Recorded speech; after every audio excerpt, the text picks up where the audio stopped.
চট্টগ্রামের আনোয়ারা উপজেলা স্বেচ্ছাসেবক দলের উদ্যোগে জাতীয়তাবাদী স্বেচ্ছাসেবক দলের গৌরব ঐতিহ্য ও সংগ্রামের ৪৫তম প্রতিষ্ঠা বার্ষিকী বর্ণাঢ্য আয়োজনের মধ্য দিয়ে উদযাপিত হয়ে আগস্টের ২০ তারিখ বুধবার বিকেলে উগ্র বর্ণাঢ্য র্যালি উপজেলার কালাবিবি দিঘি এলাকা হইতে শুরু হয়ে প্রধান সড়ক প্রদক্ষিণ করি টানেল সংযোগ সড়ক মোরজ যাইয়ে সংক্ষিপ্ত সমাবেশে মিলিত হয়। রঙিন ব্যানার ফেস্টুন ও স্লোগানে মুখরিত আছিল পুরা এলাকা। আগামী সংসদ নির্বাচনে আমাদের দেশনেত্রী বেগম খালেদা জিয়া তারেক রহমানের পছন্দের প্রতীক ধানের শীষের মার্কাটায় অবশ্যই চট্টগ্রাম দক্ষিণ জেলার লায়ন হেলাল ভাইয়ের হাতে অবশ্যই তুলে দেবেন। সবাই ঐক্যবদ্ধভাবে যেভাবে আমরা আন্দোলন সংগ্রাম করেছি সেইভাবে আমরা আগামীতে ধানের শীষে অর্থাৎ লাইন হেলাল ভাইকে ধানের শীষ প্রতীক দিয়ে আমাদের এই জয়যুক্ত করব।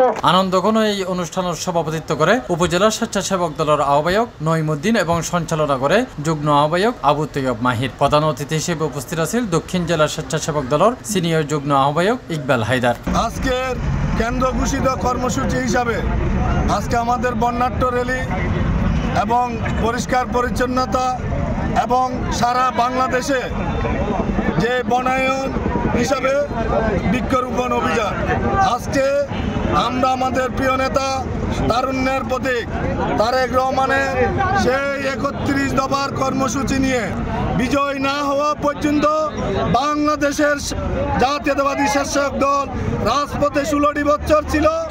বিজয় না হওয়া পর্যন্ত আমরা ইনশাল্লাহ রাজপথে থাকবো। আগামী ফেব্রুয়ারিতে যে জাতীয় সংসদ নির্বাচন অনুষ্ঠিত হবে, সেই জাতীয় সংসদ নির্বাচনে বাংলাদেশ জাতীয়তাবাদী দলের ধানের শীষের প্রতীককে জয়যুক্ত করার জন্য বিগত ১৬ বছর যেভাবে আমরা মাঠে ছিলাম এবং জনগণের পাশে ছিলাম, বাংলাদেশ জাতীয় স্বেচ্ছাসেবক দল ইনশাআল্লাহ আগামীতে দ্বিগুণ শক্তি নিয়ে সেই জাতীয় সংসদ নির্বাচনে আমাদের ধানের শীষের প্রতীককে জয়যুক্ত করার জন্য আমরা সর্বোচ্চ নিজেদের শ্রম এবং মেধার মাধ্যমে জনগণের পাশে গিয়ে আমরা আমাদের দলকে সুসংগঠিত করে এই নির্বাচনকে সাফল্যমণ্ডিত করার জন্য আমাদের সর্বশক্তি নিয়োগ করব। এছাড়া উপজেলা স্বেচ্ছাসেবক দলের সদস্য সচিব গাজী ফুরকান, যুগ্ম আহ্বায়ক আতিকুর রহমান, শামসুল ইসলাম সহ দলের বিভিন্ন ইউনিটর নেতাকর্মী অল সমাবেশত অংশ লয়। অনুষ্ঠানস্থল আছিল স্থানীয় নেতাকর্মী অলর মিলন মেলাত পরিণত।